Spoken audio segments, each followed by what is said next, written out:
A função éter ela é formada por compostos que apresentam um átomo de oxigênio entre átomos de carbono. Por que ficou esse R e R'? Porque não necessariamente a quantidade de átomos de carbono de um lado é igual a do outro. Aqui, no primeiro exemplo, então ficou aqui um átomo de carbono do lado esquerdo e do lado direito 2 átomos de carbono. Então, significa que esse meu éter é um éter assimétrico. Já no segundo exemplo, ficou um anel aromático de um lado e um anel aromático do outro. Então, os dois lados são iguais. Então, o meu éter é um éter simétrico.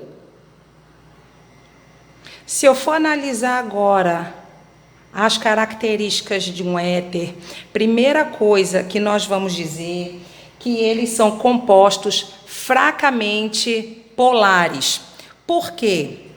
Porque eles apresentam oxigênio, mas o oxigênio não está na forma de hidroxila. Então, significa que o tipo de ligação intermolecular que eles fazem entre si são do tipo dipolo-dipolo, que é também chamado de dipolo permanente. Por conta disso, e lembrando que a água faz ligações do tipo pontes de hidrogênio, eles vão apresentar uma solubilidade em meio aquoso, mas essa solubilidade ela vai ser baixa, porque eles realizam dipolo-dipolo.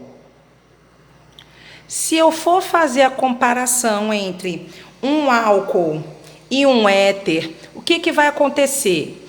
Primeiro, vamos ver se eles são compostos compatíveis, se eles são isômeros. Então, o que são compostos isômeros nesse caso aqui?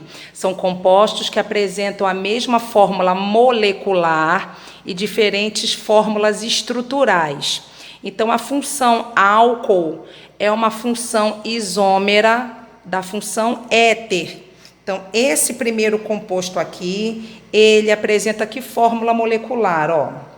Ele é o C2H6O. Esse também é C2H6O. Então, são isômeros? São, mas nesse caso não é isso que eu estou querendo explicar. Nós vamos fazer um comparativo entre os dois. Esse daqui, por apresentar hidroxila, vai fazer ligações do tipo pontes de hidrogênio. É um álcool. Um éter não tem hidroxila. Então, somente o oxigênio entre carbonos. Então, ele vai fazer ligação de polo-dipolo. Então, nós sabemos o quê? Que as ligações do tipo pontes de hidrogênio são ligações mais fortes do que as ligações do tipo dipolo-dipolo.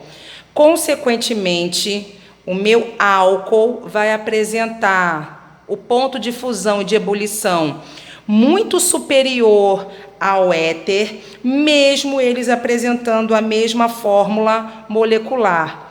Além disso, a solubilidade de um álcool é muito superior à solubilidade de um éter. Por quê? Água faz pontes de hidrogênio, álcool faz pontes de hidrogênio, ou seja, a polaridade dele é muito maior do que a de um éter, que faz ligações do tipo dipolo-dipolo. A nomenclatura de um éter, ela é feita da seguinte forma. Na forma oficial, nós vamos indicar o prefixo do menor radical, acrescido do sufixo oxi. E o maior radical será considerado o hidrocarboneto correspondente. Então, nesse caso aqui, fazendo a nomenclatura oficial do primeiro composto. Então, os lados são iguais, então não interfere em nada.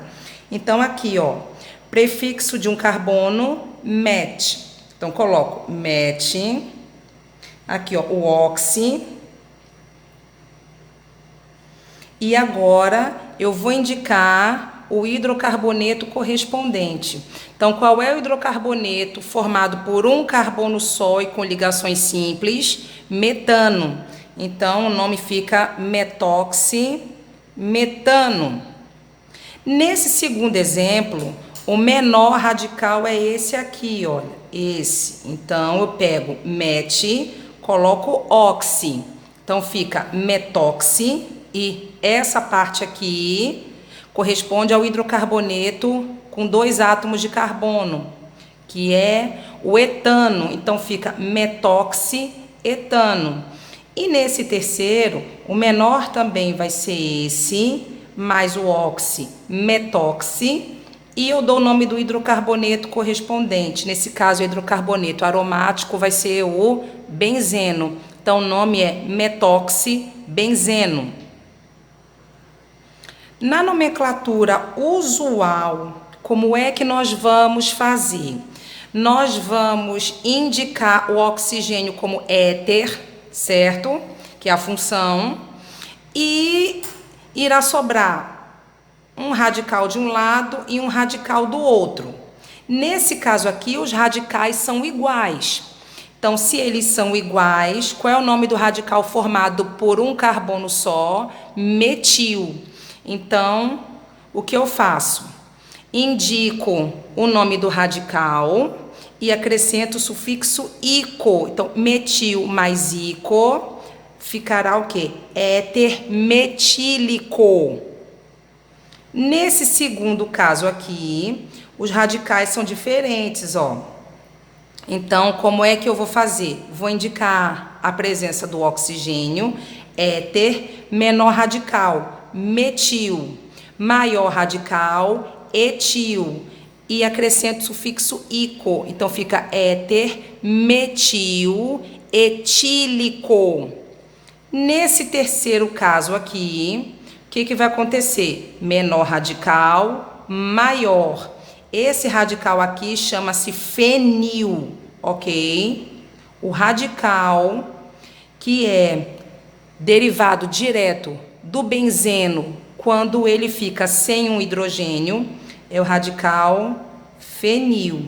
Então, como é que vai ficar essa nomenclatura usual? Éter, que é o oxigênio, metil, que é o menor radical, e o maior é fenil mais ico, fenílico. Vamos ver agora como é que vai ficar.